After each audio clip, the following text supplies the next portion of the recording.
So what three characteristics of Jehovah does he delight to see in his people? We find this in the 9th chapter.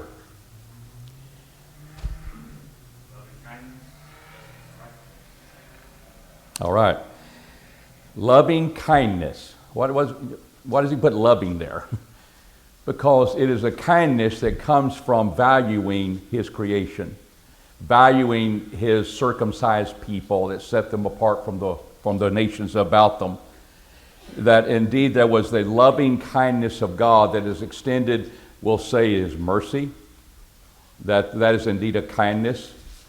You run the clock up when you're beating your foe and run the clock. That's mercy, kindness. And you cry uncle and your cousin lets you off the ground who's beating you up. Uncle. That's mercy. That's kindness. That's brotherly love maybe in that situation. So that's the character of God. And he wants to see that in his people because he loves that. Who exerciseth loving kindness. That's what God does. And there's a sense of justice. And there is a sense of righteousness. Now, look at our society today. Are we crying for justice? I want justice. Their righteousness is in their own eyes. I want justice so I can rob your store and get what deserving to me of my forefathers who you treated so poorly, to the people of this day. Kindness is that you give me what I want. If you're not kind. Remember, this is the context of people speaking lies, having deceit with their neighbor. And we hear the words justice, righteousness, and yet it's a standard that's behind that. That's why righteousness comes with this idea of justice, because it's going to be according to God's standard. And our government has been built upon that, our secular government of justice and the things that come from the Bible. But that's been turned upside down now. That's been cast aside in a world, and they say the words. But you may get killed, you may be robbed, you may be raped for them to have their justice. And they don't blink an eye about it because they have already determined that indeed we're enemies one of another, and I'll get what's deserving of me, and it's time to collect. And we live in those times. And God's people were turning to idolatry. You've seen in at the beginning of these lessons, you saw they were sacrificing their children in the valley of Hinnom to Topheth. It's a place of burning. And God had to remind them that before he brought them out of the land of Egypt and gave them the commandments of burnt offering, he said, hear my voice in chapter 7. Heed my voice. And that will tell you what burnt offerings are. That'll tell me how you ought to treat one another. It starts with, will you heed my voice? And they had not done that. And so justice, chapter 9 and verse 1, is the idea, I wish I'd go out to a place where I could get away from my people, and indeed they would meet their judgment. So that's the context that we're looking at. But as we'll see in our sermon this morning, loving kindness should characterize us as God's people as well, not only the character of God. All right, any comments you want to add to that? All right, number 16, why would God punish his people who were circumcised? That set them apart from the nations about them. But why was he going to punish those people? What was their problem? In their heart. It always starts from the heart, doesn't it? So we pick up in verse 25, look at the nations about them. Behold, the days come, saith Jehovah, and I will punish all them that are circumcised in their uncircumcision. Well, how can you do that? Well, it's the heart. Egypt and Judah, look who Judah is connected with. Egypt, Edom, children of Ammon, and Moab. And all that have the corners of their hair cut off, go into the customs of mourning that the nations about them do. And they dwell in the wilderness, for all the nations are uncircumcised, and all the house of Israel uncircumcised. They're all the same. Because why? My people have a heart problem. And it's not, clogging of the arteries. It's the hardening of the ear I'm not going to listen to God anymore. And he takes them back to Shiloh. He takes them back to the coming out of Egypt, coming out of the iron furnace where they smelted iron, maybe 30 feet deep tanks, and they came out of that heat and all of the labor, and is picturing the affliction of the people. I brought you out of the affliction and brought you and caring for you into the wilderness, and here we are. As the kings unfold and they go by the wayside, Josiah's doing his trying to change the people's heart, but it's not going to happen. And Jeremiah is speaking to their heart, and yet they probably don't even hear it and see it. They sure don't recognize it and feel it as they should.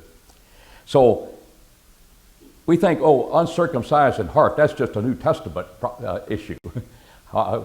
Jews were circumcised in the flesh, and boom, boom, but that's all. He wanted them to be circumcised where? Just like the New Testament people, in their heart. And that separates the people of God today. And it's not of the flesh, which circumcision was in the days of the Jews. But here he turns that table and uses that phraseology for Old Testament people too. So that's an interesting thing to understand from our study of the Old Testament. Any other thoughts? I know you love these. Fill in the blanks. Well, no, not yet. We'll get there. So why can, we'll get there in a minute. Why can idolatry be accurately called vanity? We come into chapter 10. What does vanity mean, first of all? No substance, empty, worthless. Why are you wasting your time? It's vain. And so all the nations are dismayed at them in verse 2 as God is going to destroy his nation. And all the nations are going to be dismayed at them for what God is going to do to them. For the customs of the people are vanity, and that's what the children of Israel were going after. So how does he describe that? Why can it be called vanity in this context? You're going through all the efforts to make these idols, but his conclusion is in verse 5, don't be afraid of them. They can't do evil, and they can't do good. They can't do anything. They can't speak. How do they move? Well, they're not going to move because I nailed him down. That's your God? He can't move because you nailed him down? Well, if he moves, you're going to have to carry him, aren't you? Those are your gods. So here's all this work. You go out in the forest and say, I will pick that tree. You cut up the tree out of the forest, the work of your hands, and the work of with the axe, and you deck it with silver and gold. That makes it valuable, doesn't it? That's set apart. And you decorate it with gold and with silver and with nails and hammers, and move it not. They're like a palm tree, turn work. They speak not. These palm trees in your backyard or in your neighbor's yard, they can't speak. They just stand there. And they must needs be born because they cannot go. As Joel said, be not afraid of them. They're not going to do evil. They're not going to hurt you unless you go after them. It's vain. Judgment is coming because they're doing that. And they can't do evil or good. And there's the sense of what they're going after. Now, who is our God? Excuse me, David. Did you have... It's empty, futile. Texans say futile. Well, you're right. That's a synonym for that, and that's good. Fill in the blank. I know you have different versions, and people criticize me for having this, but I will recognize that you don't have my version, and I've tried to put in my notes what your word might be. But the American style, I think these are all pretty close. Instead of everlasting, you'll have the word eternal. That's not a contradiction. Jehovah is the blank God. What is it? True. Idolatry is vanity. It's futile. It is something that is not going to be empty. It's not going to bring forth anything good or evil. It's futile in other people's language. But he said Jehovah is the true God. He is the what kind of God? He's a living God. He can talk. He can move. He's active, not like your palm tree that you decorated. And it is what? That tree will burn. But God is everlasting. He's eternal. Those are the concepts of our God. Notice the context is that here's the God that you're going after, so it's all in vain.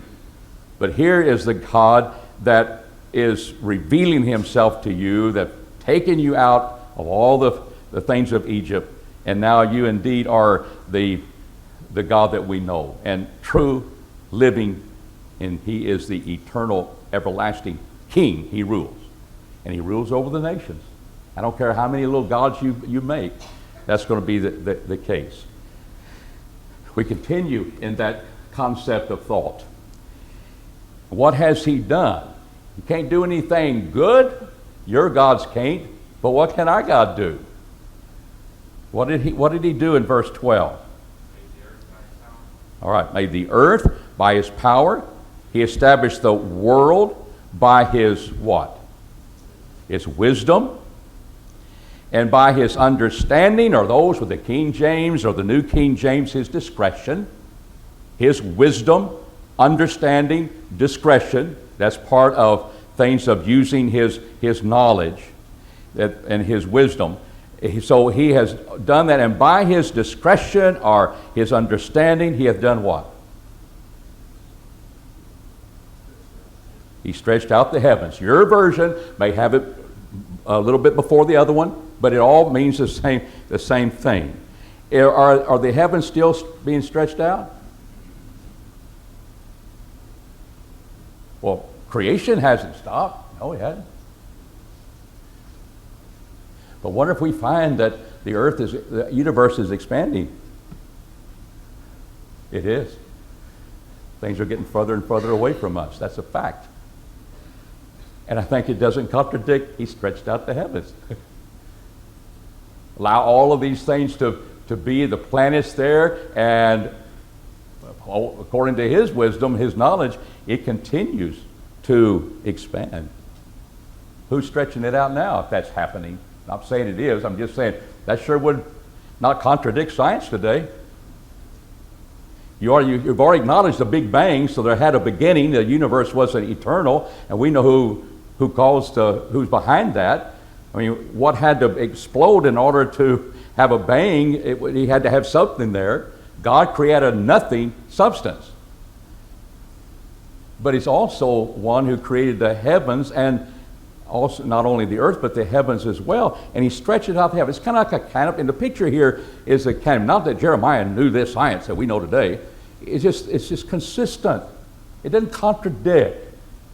That you look at the heavens and we see this global effect. And we see the horizon when we get above the clouds, and we are able to see the fact, well, it's kind of a circle, it's kind of canopy type thing. He stretcheth out like a tent. And that's the terminology we see in the Bible. The tent could expand. And who's the power behind his stretching that? And it's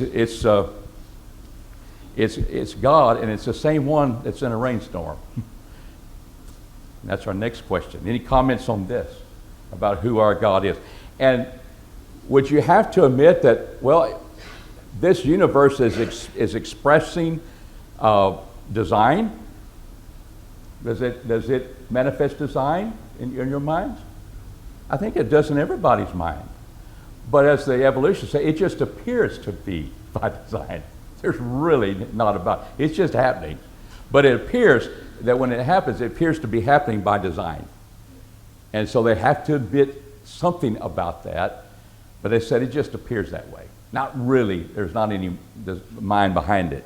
But God tells us that indeed his power brought into existence his wisdom. So when we see Romans 1, and it speaks about the fact that the things that are made, he's clearly manifest himself to be God.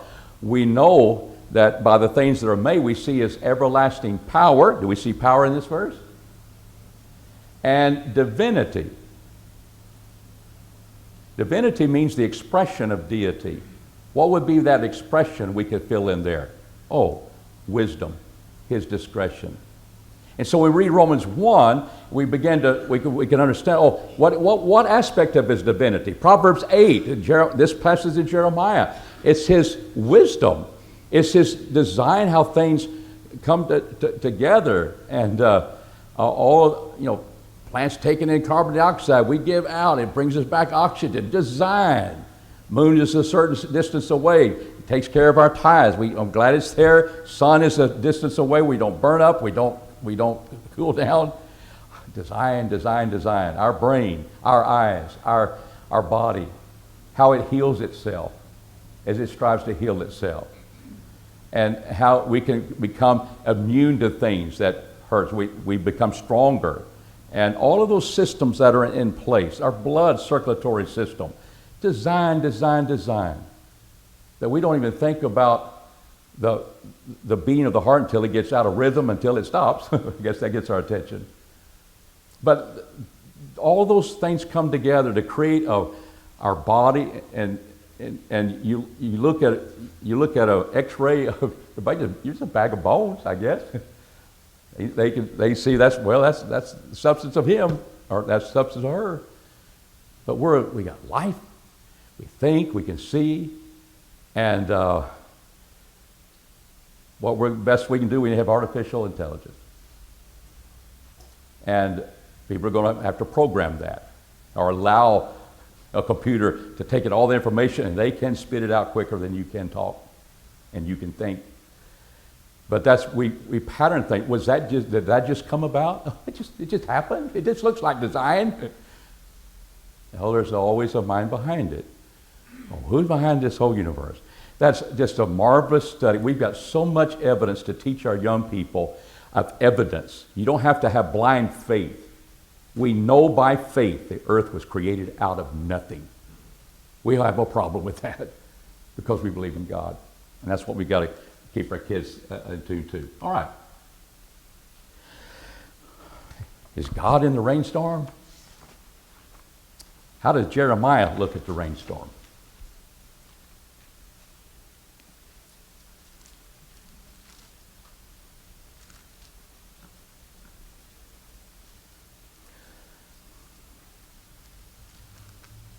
How does he picture it? Verse 13, he utters his voice, and then there's tumults of waters. Okay. It's by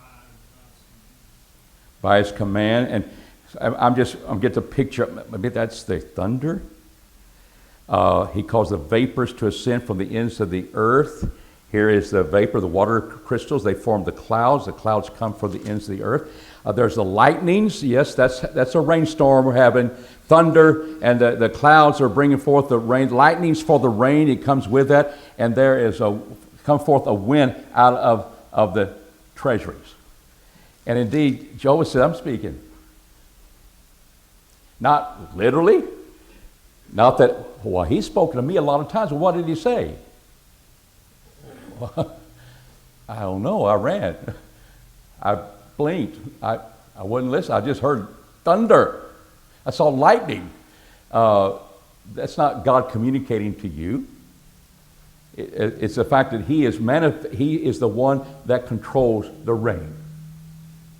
That's why we can pray to God to send us rain. And He's picturing the rainstorm. And that gets your attention. I know it gets electricians' attention. They don't want to work that day on your stuff. And they want to talk about God all of a sudden. I wonder why they want to talk about God, because there's something far above us in its power. Wind traveling hundreds of miles an hour gets our attention. We see the effects of that. And so here it's just the clouds, because clouds are just made up of water vapor. The clouds coming from the ends of the earth is kind of coming over here. And there's to hear the thundering. Here it comes. I hear the clouds. I think we're going to have rain. And it comes. And the point is, it is Jehovah that is indeed behind this. When He uttered His voice, there's a tumult of waters in the heavens. He causeth the vapors to ascend. He brings those things about. Again, it's in the context of the powerful God, and your little idol that you nailed down, that you decorated so pretty with silver and gold, can't do a thing. Just sit there, and he can't move unless you move it to dust. You can't do that. So there's the picture of God behind all things. And I think we have to remind ourselves of that.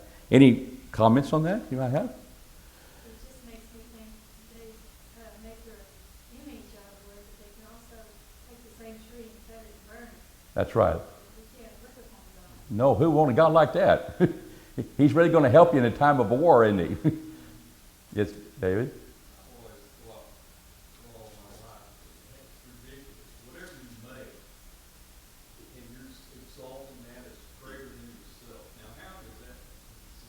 Yeah. You know, if a potter sits at the wheel, makes a ceramic bowl, they wouldn't try to say that ceramic bowl is greater than they are. No, obviously not. Anything you make is inferior to you. Because you can make it, break it. Yes, exactly. And the Bible says that. Yeah. Or get married to the artist that paints it and you form it, and y'all live happily ever after. That happens. All right, any other thoughts? Yes. It's the more contemporary connotation of humanity in which you're worshiping yourself. Yeah, it's I make my own gods. I worship what I want to worship. yeah, it's true. And then you picture one of a power wheel. I want it to stretch out. He can make it like he wants to, or she can. Okay. Number 21. Give 3 vivid pictures from chapter 10, verses 17 through 22, of Judah doomed in connection with captivity. Now, they're going to be going into their captivity, but beginning with verse 17, they gather up thy wares out of the land, O thou that abidest in the siege. For thus said Jehovah, behold, it will sling out the inhabitants of the land at this time. It will distress them, and they'll feel it. They'll feel it. Sling them out. They're going off into captivity. Now, there's the beginning of going into captivity. So what do you see following that through verse 22 that are 3 vivid pictures? What's the first picture you see that Jeremiah wants us to see, wants his people to see? It's going to be a comparison. It's kind of like a what? Wind? Okay, what about a tent? Oh, I'm going to start there. My tent is destroyed. That's what your grief in the wound, that's true. Woe to me because of my hurt, my wound. So there's a vivid picture, and I want to put that with the siege. You're right about that, because it wasn't just slinging them off into captivity. It hurts. It's grievous. I must bear it. So I'm bearing that. So now, what are the next 3 that we could put there? Tent. Tent is what? Destroyed. Second picture. My children are gone forth from me. They are not. They're dead. There's none to spread my tent. They always help me build it or set it up. And the third picture is what? Shepherds. For the shepherds are become what? Kind of like a dog that won't listen to you. Brutish. And have not inquired of Jehovah. Therefore they have not prospered, and all their flocks are scattered. He says, feeling the grievous is part of feeling what as they're being set forth and brought into captivity. It's grievous, it hurts, but their flocks are scattered. The voice of tidings, behold, it cometh with a great commotion out of the north country. And who's that? The Chaldeans, to make the cities of Judah a desolation, a dwelling place for these wild animals like jackals. So the tent's destroyed. My children are destroyed. And I think last week you saw a picture of the grieving mothers, that death has crept into their windows. My children are no longer in the street. It's the mothers, women that are crying because their husbands and their children are dead. And that's the grief that they are going through. Again, he's picking these things of how great your God is and how vain your other gods are that you've been serving and not put me aside. And here's what's going to happen to you. And it's not a pretty picture. Children are gone, tents destroyed, and indeed the shepherds who should be leading the flock. Here again, that picture of that they're brutish, they're not listening to me. And therefore they're not going to what? They're not going to prosper. They're not going to prosper at all. All right? A passage that you know. Not.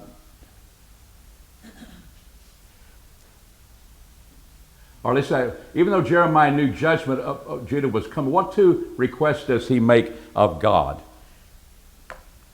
And I didn't put that in this lesson because I put another question in that's messed up. So we'll answer this one. What did he not know?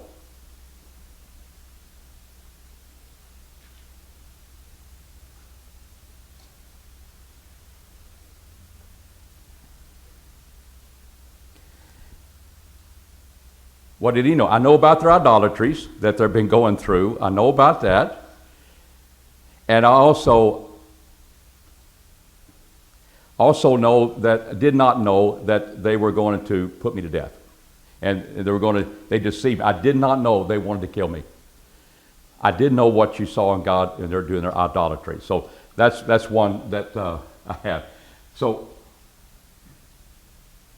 22, it makes these requests of this. I want to fill in the blank is what I'm after. So I'm just asking, even though judgment, he knew judgment on Judah was coming, what two requests does he make of God? And let's first fill in the blanks, because I didn't put that in here. It's in your lesson. O Jehovah, I know that the what of man?